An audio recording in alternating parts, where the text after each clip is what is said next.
Por un chip satelital implantado en una cámara de video, las Fuerzas Armadas lograron ubicar el campamento del disidente de las FARC conocido como El Cucho, en zona rural de San Vicente del Caguán, y por eso determinaron que ese era el lugar a bombardear.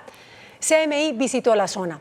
Allí los campesinos revelaron que la mayoría de los menores de edad que cayeron en ese campamento bombardeado llegaron horas antes de que se produjera la acción militar. Era una noche tranquila sobre las sabanas del Yarí. En el campamento del Cucho, ese jueves 29 de agosto, habían sucedido dos cosas que alteraron el común de los días.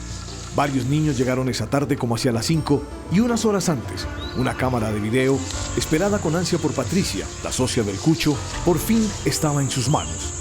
Patricia siempre soñó con ser periodista y eso lo sabía la inteligencia militar. Por eso, lograron interceptar la cámara que llegaría hasta el campamento del que otrora fuera miembro de la guardia del jefe de las disidencias, Gentil Duarte. En su interior fue puesto un chip con señal satelital que les revelaría a las fuerzas militares la ubicación precisa de su objetivo. Un país de guerra. Nos dimos cuenta de la rumbazón de los aviones y todo, y nos despertaron en la rumbazón de los aviones y escuchamos el bombardeo. Cerca al campamento, la tierra empezó a temblar muchos kilómetros a la redonda. El drama fue terrible porque esa noche fue espantosa para nosotros, porque eso fue como si hubiera habido un terremoto por acá en este lugar. El cráter de la primera bomba de 250 kilos lo decía todo. Otras 10 bombas de menos capacidad cayeron sobre el Cucho, los guerrilleros y los niños que estaban en el campamento. Los helicópteros Arpía llegaron a rematar. Nadie sabe con precisión cuántos cayeron. Solo hay certezas de quienes vieron pasar a los niños esa tarde hacia el campamento.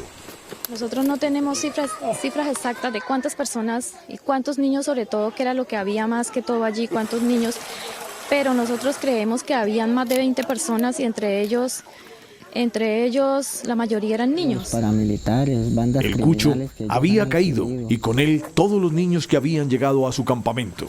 Esos niños, según las versiones de la gente que los miraron llegar y los miraron de entrar, ellos entraron por ahí a las 5 de la tarde y a las 11:30 los mataron en este bombardeo.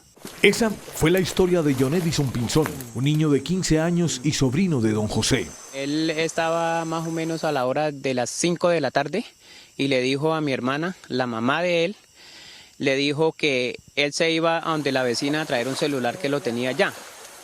Entonces el niño se desapareció y resulta de que le mandan las evidencias de los papeles de él, que era la tarjeta de identidad, la huellita de los pies, la huellita de las manos, el fotico cuando él tenía los 6 añitos, de que la mamá le sacó la tarjetica y nos dimos cuenta que aquí lamentablemente no lo habían acribillado, no lo habían matado. 2 días después del fuerte bombardeo de las fuerzas militares sobre esta parte de la vereda Aguas Claras 2, hasta este lugar llegaron campesinos de la región, habitantes de la zona, que se encontraron con esta escena dantesca.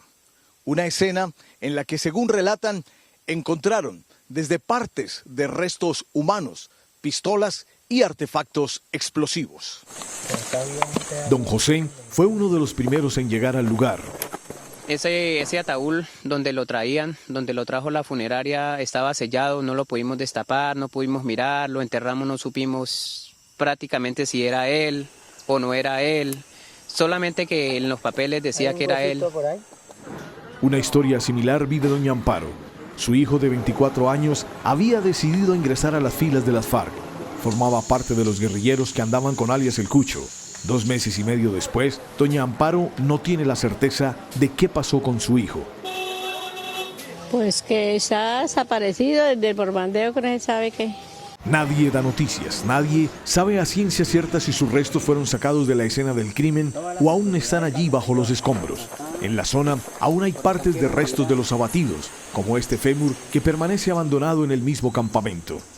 Si salimos a algún lugar, el dron nos persigue, nos sigue. Si caminamos hasta allí, los drones nos siguen.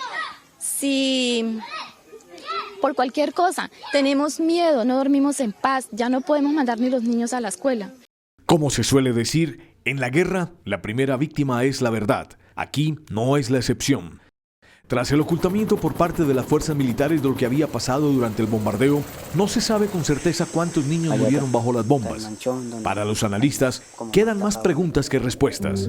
¿Cómo se están tratando las investigaciones posteriores a los actos de guerra? ¿Se guardó la cadena de custodia? ¿Son creíbles las labores de la policía con funciones judiciales? ¿La forma en que se trató esta escena fue una excepción o se está actuando así en la guerra? ¿Las víctimas tienen acceso a la justicia? ¿Estos crímenes de guerra quedarán en la impunidad? En la vereda Aguas Claras 2 de San Vicente del Caguán, con la cámara de Juan Carlos Moreno, William Parra, CMI, La Noticia.